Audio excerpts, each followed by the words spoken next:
Hi all, welcome to tech PSC. Industries extension officer പരീക്ഷയ്ക്ക് തയ്യാറെടുക്കുന്നവർക്കായാണ് ഇന്നത്തെ ഈ വീഡിയോ. ഒരു കോമ്പറ്റേറ്റീവ് എക്സാമിന് തയ്യാറെടുക്കുമ്പോൾ തീർച്ചയായിട്ടും പ്രീവിയസ് ഇയർ ക്വസ്റ്റ്യൻസ് പ്രാക്ടീസ് ചെയ്യുക എന്നത് വളരെ ഇമ്പോർട്ടൻ്റ് ആയിട്ടുള്ള ഒരു കാര്യം തന്നെയാണ്. പക്ഷേ ഇൻഡസ്ട്രീസ് എക്സ്റ്റൻഷൻ ഓഫീസർ എക്സാമിനെ സംബന്ധിച്ചിടത്തോളം പ്രീവിയസ് ഇയർ ക്വസ്റ്റ്യൻസ് കണ്ടെത്തുക എന്നുള്ളത് കുറച്ച് ബുദ്ധിമുട്ടുള്ള കാര്യമാണ്. കാരണം വളരെ ലിമിറ്റഡ് ആയിട്ടുള്ള ക്വസ്റ്റ്യൻസ് മാത്രമാണ് അവൈലബിൾ ആയിട്ടുള്ളത്. അപ്പോൾ എന്താണ് ഇതിനൊരു സൊല്യൂഷൻ? ഇനി സിലബസിൽ എന്തൊക്കെയാണ് നമുക്ക് പ്രധാനമായിട്ടും ശ്രദ്ധിക്കാനുള്ളത് എന്നൊക്കെയുള്ള കാര്യങ്ങളാണ് ഈ ഒരു വീഡിയോയിലൂടെ നമ്മൾ പ്രധാനമായിട്ടും ഡിസ്കസ് ചെയ്യാനായിട്ട് പോകുന്നത്. സോ നമുക്ക് വീഡിയോയിലേക്ക് കടക്കാം.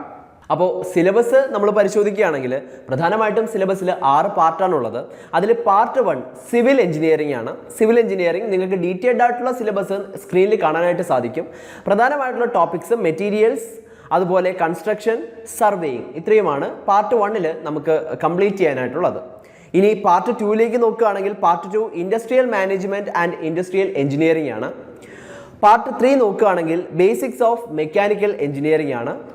പാർട്ട് 4 ഇലക്ട്രിക്കൽ എഞ്ചിനീയറിംഗ് ആണ്. പ്രധാനപ്പെട്ട ടോപ്പിക്സ് ആയിട്ട് വരുന്നത് electric circuits, electro magnetic induction, alternating current fundamentals, 3 phase system, generation of power, electrical machines, ഇത്രയാണ് പ്രധാനമായിട്ടുള്ള ടോപ്പിക്സ് ആയിട്ട് വരിക.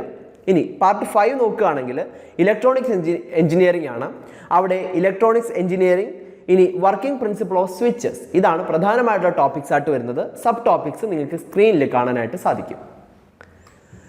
നെക്സ്റ്റ് പാർട്ട് 6 വരുമ്പോൾ കമ്പ്യൂട്ടർ സയൻസ് എഞ്ചിനീയറിംഗ് ആണ്. അവിടെ introduction to digital computer, data representation, introduction to programming languages, problem solving strategies, ഇത്രയുമാണ് സിലബസിൽ cover ചെയ്യേണ്ടതായിട്ടുള്ളത്. ഇനി നമുക്ക് ഏതൊക്കെ പ്രീവിയസ് ഇയർ ക്വസ്റ്റ്യൻസ് പരിശോധിച്ചാലാണ് അല്ലെങ്കിൽ പഠിച്ചാലാണ് നമുക്ക് ഈ ഒരു IEO എക്സാമിന് ഉയർന്ന റാങ്ക് നേടാനാവുക എന്ന് നമുക്ക് നോക്കാം. ആദ്യം തന്നെ റെഫറൻസ് ഫോർ പ്രീവിയസ് ഇയർ ക്വസ്റ്റ്യൻസിൽ IEO previous year question papers തന്നെയാണ് നമ്മൾ ആദ്യം തന്നെ യൂസ് ചെയ്യേണ്ടത്. അവിടെ നമുക്ക് എക്സ്ക്ലൂഡ് ചെയ്യാനായിട്ടൊന്നുമില്ല. പക്ഷേ ഒരു പ്രശ്നമെന്ന് പറയുന്നത് ഒരുപാട് ക്വസ്റ്റ്യൻസ് അവൈലബിൾ അല്ല, വളരെ കുറച്ച് എക്സാംസ് മാത്രമേ നടന്നിട്ടുള്ളൂ. അതുകൊണ്ട് ഈ ഒരു എക്സാമിൽ നിന്നും വളരെ ലിമിറ്റഡ് ആയിട്ടുള്ള ക്വസ്റ്റ്യൻസ് മാത്രമേ നമുക്ക് കിട്ടുള്ളൂ. അപ്പോൾ നമുക്ക് ആകെയുള്ളൊരു സൊല്യൂഷൻ എന്ന് പറയുന്നത് ഓവർലാപ്പിംഗ് ആയിട്ട് സിലബസ് വരുന്ന മറ്റ് എക്സാമുകളുടെ ക്വസ്റ്റ്യൻസ് നമുക്ക് കളക്ട് ചെയ്ത് അത് പ്രാക്ടീസ് ചെയ്യുക എന്നുള്ളതാണ്. അപ്പോൾ അങ്ങനെ ആ ഒരു ക്വസ്റ്റ്യൻസ് പ്രാക്ടീസ് ചെയ്യുമ്പോൾ വരുന്ന പ്രധാനമായിട്ടുള്ളൊരു പ്രശ്നം എക്സ്ക്ലൂഡ് ചെയ്യേണ്ട ചില ടോപ്പിക്സ് കൂടെ അതിലുണ്ടാവും. സോ ആ ടോപ്പിക്സ് കണ്ടുപിടിച്ച് ആ ക്വസ്റ്റ്യൻസ് കണ്ടുപിടിച്ച് ബാക്കിയുള്ള ക്വസ്റ്റ്യൻസ് മാത്രം സ്ക്രീൻ ചെയ്ത് സെലക്റ്റീവായിട്ട് പഠിക്കുക എന്ന് പറയുന്നത് കുറച്ച് ബുദ്ധിമുട്ടുള്ള ഒരു ടാസ്ക് ആണ്. അപ്പോൾ ഏതൊക്കെ എക്സാമിൻ്റെ ഇത്തരത്തിലുള്ള ക്വസ്റ്റ്യൻസ് ആണ്, പ്രീവിയസ് ഇയർ ക്വസ്റ്റ്യൻസ് ആണ് പ്രാക്ടീസ് ചെയ്യേണ്ടത് എന്ന് നമുക്കൊന്ന് നോക്കാം. സ്ക്രീനിൽ കാണുന്ന പോലെ assistant director industries and commerce, ആ ഒരു ക്വസ്റ്റ്യൻ യൂസ് ചെയ്യാം. അവിടെ നമുക്ക് എക്സ്ക്ലൂഡിങ് ടോപ്പിക്കായിട്ട് വരുന്നത് കെമിക്കൽ ആൻഡ് അഗ്രികൾച്ചർ ക്വസ്റ്റ്യൻസ് ആണ്.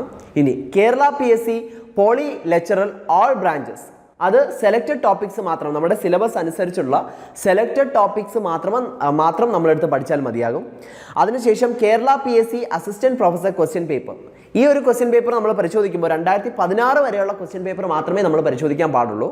കാരണം 2016 ശേഷം സിലബസിൽ കാര്യമായിട്ടുള്ള മാറ്റം വന്നിട്ടുണ്ട്. എല്ലാ ബ്രാഞ്ചസിലെ ക്വസ്റ്റ്യൻസും നമുക്ക് ഉപയോഗിക്കാവുന്നതാണ്. ഓക്കെ, അവിടെയും നമുക്ക് ഈ ടോപ്പിക്സിൻ്റെ നീഡ് അനുസരിച്ച്, അതായത് സിലബസിൻ്റെ നീഡ് അനുസരിച്ചുള്ള സെലക്റ്റഡ് ടോപ്പിക്സ് മാത്രം നമ്മൾ പഠിച്ചാൽ മതിയാകും. അതിനുശേഷം for civil, mechanical, industrial and electrical additional questions refer Kerala PSC assistant engineer, overseer, workshop instructor, അതുപോലെ SSC junior engineer and RRB junior engineer questions. അപ്പോൾ ഇതിൽ നിന്നും സെലക്റ്റഡ് ടോപ്പിക്സ്, നമുക്ക് സിലബസ് അനുസരിച്ചുള്ള സെലക്റ്റഡ് ടോപ്പിക്സ് നമുക്ക് എടുത്ത് പഠിക്കാവുന്നതാണ്. ഓക്കെ, ഈ ക്വസ്റ്റ്യൻസ് പ്രാക്ടീസ് ചെയ്യാവുന്നതാണ്. വളരെ എഫക്റ്റീവായിരിക്കും ആ ഒരു മെത്തേഡ് എന്ന് പറയുന്നത്. അതിനുശേഷം for electronics additional questions electronic mechanic and power electronics NIBE based previous questions, junior instructor electronic mechanic and power electronics, tradesman electronics Kerala PSC previous questions എന്നിവയെ നിങ്ങൾക്ക് യൂസ് ചെയ്യാവുന്നതാണ്. NIBE ബേസ്ഡ് ക്വസ്റ്റ്യൻസ് ഒക്കെ യൂസ് ചെയ്യാവുന്നതാണ്. അതുപോലെ Tamil Nadu PSC and other state PSC exams, ആ exams assistant engineer അതുപോലെ overseer എക്സാംസിൻ്റെ questions നിങ്ങൾക്ക് എടുക്കാം. എല്ലാ ബ്രാഞ്ചസിൻ്റെയും ക്വസ്റ്റ്യൻസ് എടുക്കാം. അവിടെയും നമുക്ക് സിലബസ് അനുസരിച്ച് സെലക്റ്റഡ് ടോപ്പിക്സ് മാത്രം നമുക്ക് എടുത്ത് ആ ക്വസ്റ്റ്യൻസ് മാത്രം നമുക്ക് പ്രാക്ടീസ് ചെയ്താൽ മതിയാകും. വേറെ ക്വസ്റ്റ്യൻസ് പ്രാക്ടീസ് ചെയ്യേണ്ട ആവശ്യമില്ല. ഓക്കെ, അപ്പോൾ ഏതൊക്കെ പ്രീവിയസ് ഇയർ ക്വസ്റ്റ്യൻസ് ആണ് നമ്മൾ റെഫർ ചെയ്യേണ്ടത് എന്ന് കണ്ടല്ലോ. അപ്പോൾ ഇത്രയും ക്വസ്റ്റ്യൻസ് നമ്മൾ റെഫർ ചെയ്യണം. അപ്പോൾ നമ്മൾ ആദ്യം എന്താ ചെയ്യേണ്ടത്? നമ്മൾ ആദ്യം ഇതെല്ലാം കളക്ട് ചെയ്യുക, ക്വസ്റ്റ്യൻസ് എല്ലാം കളക്ട് ചെയ്യുക. കളക്ട് ചെയ്തിട്ട് നമുക്ക് ആ ക്വസ്റ്റ്യൻസിൽ നിന്നും നമുക്ക് ആവശ്യമായിട്ടുള്ള ക്വസ്റ്റ്യൻസ് ഒന്ന് സ്ക്രീൻ ചെയ്ത് ഫിൽറ്റർ ചെയ്തെടുക്കുക. ഇത്രയും കാര്യങ്ങളാണ് നമ്മൾ ചെയ്യേണ്ടത്. പറയുമ്പോൾ ഈസി ആണെങ്കിലും ഇത് അത്ര ഈസി ആയിട്ടുള്ളൊരു ടാസ്ക് അല്ല. സിലബസിനെ കുറിച്ച് നല്ലൊരു ഐഡിയ ഉണ്ടെങ്കിൽ മാത്രമേ എല്ലാ ക്വസ്റ്റ്യൻസിൽ നിന്നും നമുക്ക് ആവശ്യമായിട്ടുള്ള ക്വസ്റ്റ്യൻസ് മാത്രം സോർട്ട് ഔട്ട് ചെയ്തെടുക്കാനായിട്ട് സാധിക്കുകയുള്ളൂ. ഇതിനൊരു സൊല്യൂഷനായി ടെക് PSC നിങ്ങൾക്ക് മുന്നിൽ എത്തുകയാണ്. IEO പരീക്ഷകൾക്ക് ആദ്യ റാങ്കിൽ എത്തുന്നതിനായി tech PSC previous year question mastering series ആരംഭിച്ചിരിക്കുകയാണ്. അതും യൂട്യൂബിലൂടെ തികച്ചും സൗജന്യമായി നിങ്ങൾക്ക് ഈ ക്ലാസ്സുകൾ കാണാനായിട്ട് സാധിക്കും. അപ്പോൾ ഈ ഒരു വീഡിയോ സീരീസിനെ കുറിച്ചുള്ള കൂടുതൽ വിവരങ്ങൾ അറിയുന്നതിനായി നിങ്ങൾ ചെയ്യേണ്ടത് ഈ വീഡിയോടൊപ്പം നൽകിയിട്ടുള്ള ടെലിഗ്രാം ഗ്രൂപ്പിൽ ജോയിൻ ചെയ്യുക എന്നുള്ളതാണ്. അപ്പോൾ ഈ വീഡിയോ സീരീസിനെ കുറിച്ചുള്ള കൂടുതൽ വിവരങ്ങളും മാത്രമല്ല നിങ്ങൾക്കുള്ള മറ്റ് ഗൈഡൻസും ഫ്രീ ആയിട്ടുള്ള സ്റ്റഡി മെറ്റീരിയൽസും നിങ്ങൾക്ക് ഈ ഗ്രൂപ്പിലൂടെ ലഭിക്കുന്നതായിരിക്കും. എല്ലാ വീഡിയോസും മിസ്സാവാതെ നിങ്ങൾക്ക് ലഭിക്കുന്നതിനായി ഈ ഒരു ചാനൽ സബ്സ്ക്രൈബ് കൂടെ ചെയ്യേണ്ടതാണ്. പരീക്ഷയ്ക്ക് തയ്യാറെടുക്കുന്ന എല്ലാവർക്കും ടെക് PSCയുടെ വിജയാശംസകൾ.